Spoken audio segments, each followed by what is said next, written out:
Hey there, I'm Steve, and welcome to Jamsin Entertainment. And welcome to the conversation. Just before we get started, there are many ways you can help. You can like and subscribe so you never miss the conversation. But most importantly, please share this video. Get the word out there as a community. We can talk about all things that we love. Today on Throwback Thursday, we're looking at Hacksaw Ridge. It's another World War II movie, and it's a really good World War II movie. Directed by Mel Gibson and starring Andrew Garfield. Also starring Vince Vaughn and...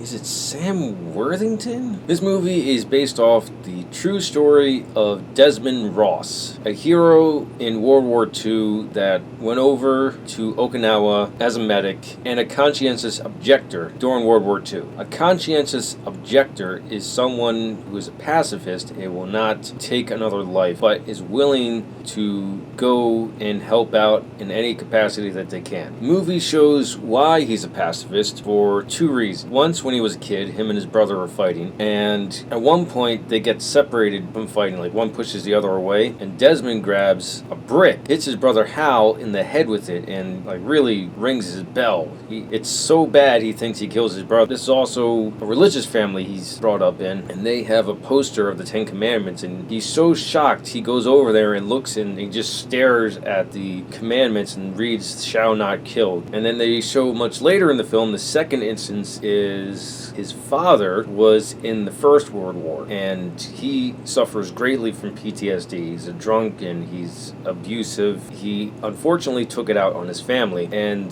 this one flashback they show him taking it out on his wife with a gun, and Desmond intervenes and stops him and points the gun at his father, but he doesn't kill him, and that's when he swore never to touch a gun again. This is my third time seeing this movie. I don't know what it was this time, but from the very beginning this movie was just pulling at my heartstrings. The heart that goes into the first third of this movie, really, really powerful. They also show him meeting his future wife and how his brother signs up first, and then he signs up, and both the parents are against it because they're pacifists. The father's a pacifist because he's seen the horrors of war and he doesn't want his sons to go through that, and the mother knows what war does to someone that she loves, and she doesn't want that to happen to them either. This movie is pretty faithful to the true events that happened. I was looking it up as I was watching it, and they changed some things in it for reasons that are unknown to me. I have no idea why. These are completely useless changes. One, the father's name is William, not Tom, and Desmond is a middle child, not a younger child. I mean, technically he's still a younger child because he's the middle, but in the movie they only give him an older brother. I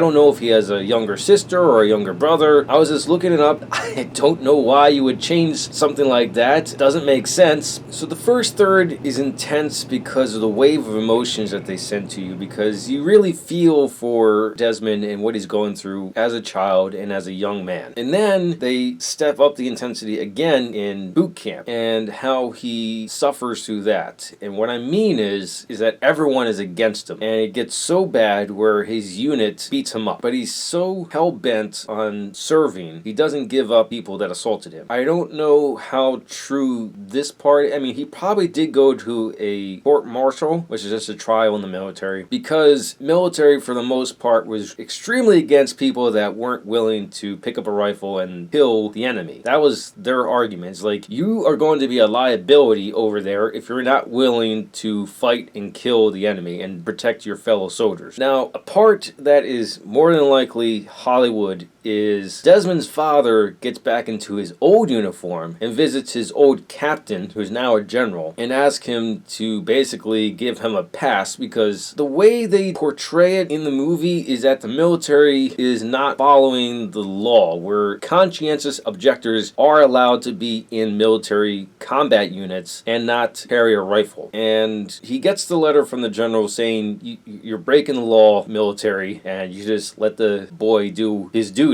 what he feels is right. And he interrupts the court-martial. That sounds like Hollywood to me, but still, it pulls at the heartstrings. It's really, really good writing, despite the fact that it's more than likely fictional. Then you get to the third part. This is a war movie, and boy, does Mel Gibson show war. The first third of the last third is just one day. It's when they get to Hacksaw Ridge and climb to the top and they actually move in on the enemy. That scene has got to last like 15-20 minutes. It's intense. And to make it even more intense, they go to a night scene where Desmond willingly stayed up there and one by guy, one, saved a whole bunch of soldiers. He saved somewhere in there 50 to 100 soldiers, which is absolutely amazing. Desmond Doss is the only conscientious objector who's been awarded the Medal of Honor, and very rightfully so. It would be a crime if he didn't. Now, I know I covered quite a bit of the story in here, but I'm not doing it justice at all. You have to see it for yourself. I highly recommend you get on 4K to see it in the highest definition possible. Those are my thoughts on Hacksaw Ridge. Let me know your thoughts in the comments below. If you like what you saw, like it. If you think other people like it, share it. If you really liked it, hit the subscribe button. Thank you for watching, and live your imagination.